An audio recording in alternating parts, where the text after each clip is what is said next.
E aí, pessoal, eu tô de volta hoje aqui pra falar de Duna, de novo, porque saiu o trailer finalmente do filme do Denis Villeneuve, que vai ter o Timothée Chalamet. Tenho que dizer que eu fiquei muito impressionado com esse trailer, não pensei que eu ia querer fazer alguma coisa do tipo, mas como tem muita coisa pra falar e eu fiquei muito empolgado mesmo, eu decidi vir aqui pra comentar um pouquinho sobre ele. Eu vou comentar sobre esse trailer, eu vou falar sobre as minhas impressões que eu tive dele, sobre aquilo que eu espero do filme, sobre o que você pode esperar desse filme, o que você vai encontrar, porque o trailer foi meio enigmático na história, sobre o que acontece na história. Então eu vou tentar explicar um pouco do que se trata esse mundo e, obviamente, comentar as cenas mais incríveis ou as coisas mais legais que eu achei nesse primeiro trailer que saiu, nesse primeiro first look que a gente teve do trailer. Então, se você gostou desse vídeo, no final não esquece de deixar um like, se inscreve no canal e dá uma olhadinha que a gente tem apoia.se/canal SideQuest, onde você pode nos apoiar a partir de R$1 ou ser um membro do nosso clube de canais. A gente tem um grupo de WhatsApp onde a gente troca ideia com vocês, conversa, pega ideias, fala sobre filmes, fala sobre séries e outras coisas que a gente tá assistindo que a gente acaba não fazendo vídeo sobre. E antes de mais nada, eu gostei muito desse trailer. Eu achei que foi um dos melhores trailers desse ano. Tá certo que é um ano que não tem muita coisa pra gente esperar, então talvez por isso a expectativa pra Duna esteja tão alta. Mas a gente tá reunindo aqui um diretor de qualidade com uma história muito bem escrita, mas extremamente complexa, que não conseguiu ser muito bem adaptada para nenhuma outra mídia até agora que não seja os livros que ela surgiu, com um elenco absurdo e incrível e sem pretensões de ser um filme blockbuster comercial, mas ele tá tentando ser sua própria coisa, sua própria ficção científica, sua própria ópera espacial. O que é Duna, então, sem spoilers, para vocês entenderem um pouquinho melhor o que acontece nesse trailer também. Duna é uma mistura de Game of Thrones com Star Wars. Ele trata muito sobre a questão política e sociológica, tem essa pegada mais filosófica, mas ao mesmo tempo ele tem toda aquela violência de Game of Thrones, aqueles combates entre as famílias, porque também nesse universo são famílias que detêm o poder e que tentam estão sempre se enfrentando para ver quem é que fica na frente do jogo de xadrez do poder. Mas a premissa básica é: essa família Atreides recebeu a missão de comandar o planeta Duna, o planeta Arrakis, onde uma substância que permite que todo mundo voe pelo hiperespaço, que todo mundo utilize o hiperespaço no Império Galáctico, é produzida. Vivia antes ali uma família chamada os Harkonnen, e eles eram extremamente corruptos, e ponto da corrupção deles ser tão arraigada no sistema de coleta, produção e distribuição dessa substância, que é chamada de spice, que eles tiveram que ser tirados ali à força. Mas eles não gostaram muito desse exílio que eles sofreram. E o objetivo deles é recuperar o poder, nem que seja por meios violentos. Então, boa parte da violência que a gente viu ali, você já sabe de onde é que deve vir. Deve vir desse conflito entre os Atreides e os Harkonnen. Mas aí a história, claro, vai se focar mais nos Atreides, que são essa família que vive num planeta lindo, cheio de rios, cheios de mares, cheio de paisagens paradisíacas. E eles são, então, transferidos desse planeta que eles governaram por centenas de anos e vão para Arrakis, que é esse planeta desértico, que não tem vida, que tá cercado de conflitos, não só com os Harkonnen, mas também com os Fremen, que são uma tribo nascida em Arrakis, que vivem no deserto, que aprenderam a conviver com o ambiente extremamente inóspito e que consomem a spice durante toda a vida deles. Eles utilizam aquele produto como parte de todas as alimentações deles. E eles não gostam dessa exploração que o Império Galáctico faz do planeta, então eles estão sempre em algum tipo de conflito contra o Império. Mas o maior desafio de todos é enfrentar a escassez desse planeta e principalmente as Sandworms, que são vermes de areia gigantes, alguns deles alcançando tamanhos imensuráveis, e que eles habitam nessas dunas. São criaturas lendárias que são as produtoras do Spice e que vão ter um papel fundamental em toda a história, em toda a trama de todos os livros de Duna. E nesse meio tempo, como vocês puderam ver no trailer, a gente vai acompanhar a história do Paul Atreides, que é esse garoto, herdeiro dos Atreides, passa por uma iniciação em uma irmandade que, vamos dizer assim, é mais ou menos uma espécie de igreja católica só de mulheres, chamada Bene Gesserit. E o tempero faz com que essas mulheres consigam acessar as identidades passadas delas, as vidas passadas das irmãs delas, das Bene Gesserits antigas. E assim elas conseguem determinar o melhor caminho para o futuro. E quando o Poe é submetido a um teste e consome o tempero, elas descobrem também que ele tem um poder especial que pode ser acordado. E aí nós vamos entrar bem pra parte de ficção científica e da parte mais bizonha do filme, que até hoje não foi muito bem apresentada nas outras produções. Na produção do David Lynch, de 1985, que até hoje é uma mistura de piada com bons conceitos, ou mesmo a produção da série de TV dos anos 2000, que acabou sendo muito focada nas questões políticas, mas não soube desenvolver tão bem esse outro lado mais místico da história. O que acontece é que o Poe pode ser o Kwisatz Haderach, que é um messias prometido, uma espécie de messias prometido para Bene Gesserit, que ele vai conseguir acessar não só as memórias do passado, mas também as memórias do futuro, para definir um caminho melhor para todo o Império. Então basicamente essa é a premissa inicial. Dentro dela vai se desenvolver inúmeras traições, inúmeras brigas, inúmeras situações complexas com essa vasta gama de personagens que a gente conseguiu já dar uma apreciada no primeiro trailer. E uma das coisas que mais me chamou a atenção foi que o visual tá muito diferente de todas as outras adaptações de Duna. A versão do David Lynch, inicialmente, ela é muito extravagante em alguns pontos, ela meio que adapta a ideia que o Jodorowsky teve de Duna, um primeiro cara que tentou adaptar a Duna para os cinemas, e faz tudo muito colorido, tudo muito bizarro, tudo muito exótico, principalmente. Então, isso é uma coisa que o Denis Villeneuve, que a gente já conhece de outras produções, como A Chegada, próprio da ficção científica como Blade Runner 2049, ele decidiu dar um ar mais realista, uma pegada mais clean para esse mundo de Duna. Como mais ou menos é nos livros. Os livros também... tanto é que não há um design muito arrojado das naves e de todos os equipamentos que eles utilizam em Duna, nos livros pelo menos. Por isso que são todos blocos de metal, praticamente. Como a gente pôde ver aqui, elas são mesmo uns pedaços de metal onde as pessoas viajam. Elas não têm muita diferença em relação a isso. Por isso que eu gostei bastante dessa abordagem dele.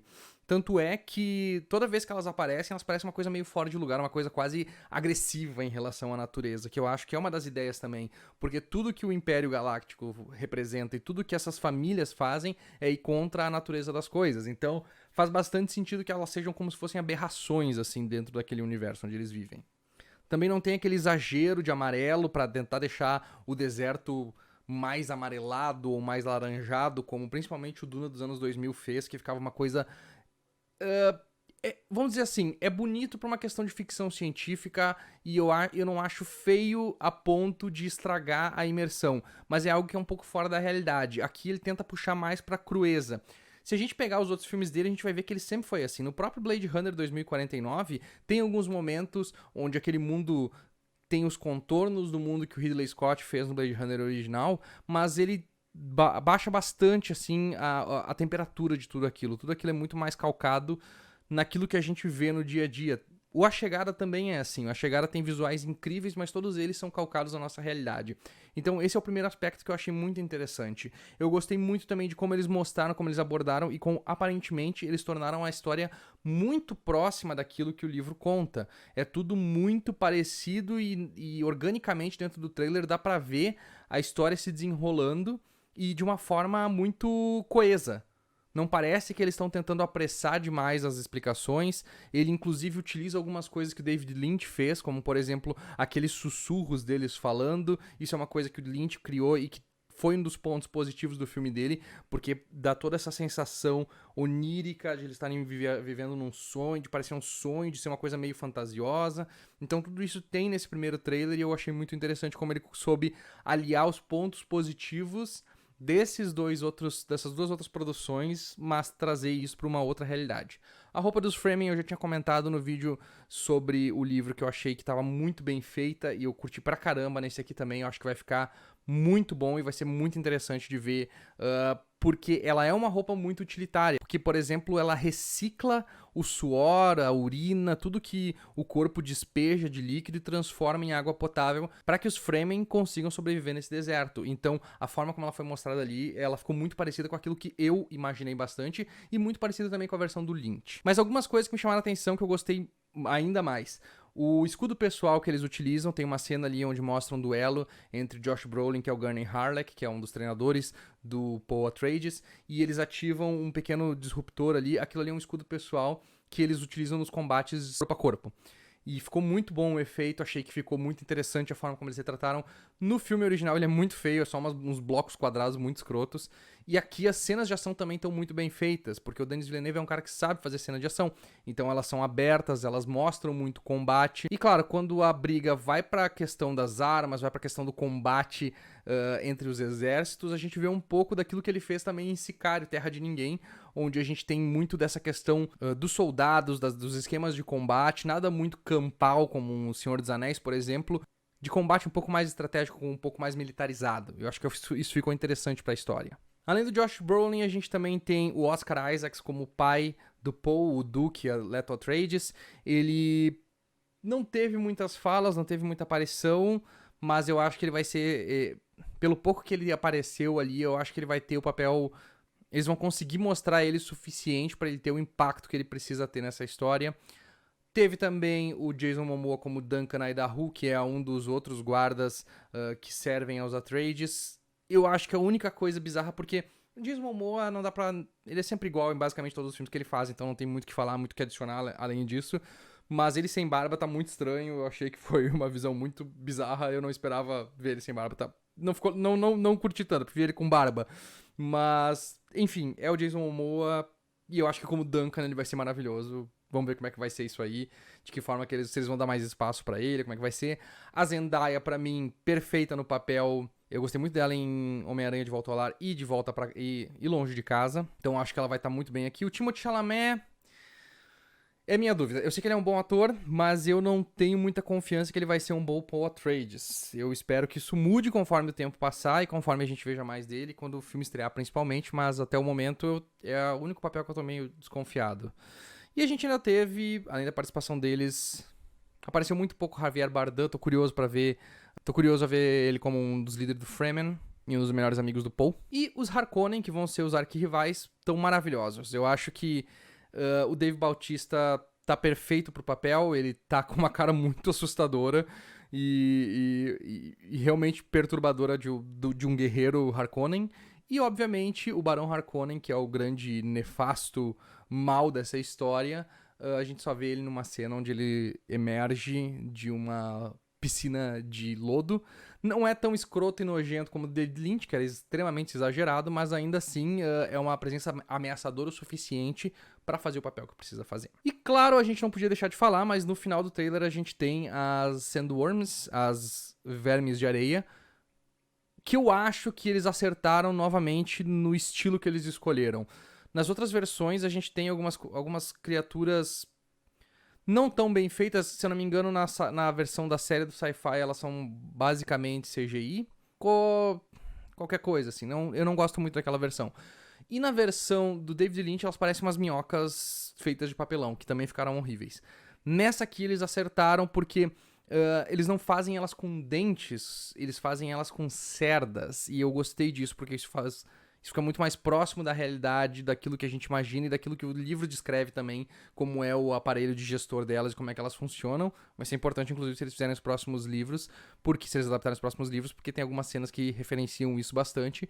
Então, eu gostei daquilo, eu achei que foi um design maravilhoso e eu achei ótimo, como sempre, eles têm guardado pra ser a última coisa do trailer e deixar aquele gostinho bom no final. Fora isso, tocando Eclipse do Pink Floyd, que é uma música maravilhosa, que dá todo esse clima de destruição, de fim, de recomeço e de... É uma história extremamente agridoce, eu recomendo que vocês, se vocês tiverem a oportunidade de ler o livro, leiam, ele é maravilhoso também, ele tem, vocês podem ver um pouquinho mais na nossa review que a gente produziu aqui, mas ele tem ramificações filosóficas, sociológicas maravilhosas também por trás dele, que eu acho que eles não vão conseguir passar tão bem pro filme, apesar de já ter algumas coisas que eles mostraram ali.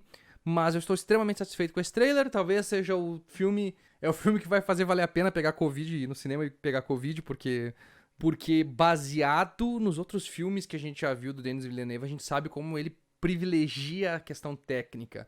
A questão de som, a questão de música, a questão de fotografia e a questão de efeitos especiais orgânicos. Certo? O que você achou do trailer? Você tá curioso pra ver Duna? Você quer saber mais sobre Duna? Você quer que eu produza mais vídeos sobre Duna? Me diga, me deixa aqui nos comentários, deixa um like no vídeo se você gostou dele. Se inscreve no canal também, aciona as notificações que a gente tá fazendo reviews de várias séries diferentes. Estamos fazendo review de The Boys e de Lovecraft Country e tem mais um monte de coisa chegando. Então, já se inscreve aí, deixa o like, etc, etc. Dá uma passadinha na nossa página e grupo fechado no Facebook, lá você pode conversar com a gente pessoalmente. Se você quiser também apoiar a gente, tem o apoia.se/canal SideQuest, ou seja um membro do canal aqui, nesse botãozinho aqui embaixo, e apoia a gente. Nós temos alguns benefícios que nós passamos para os nossos apoiadores e a gente vai ficar muito feliz de receber vocês. Até mais!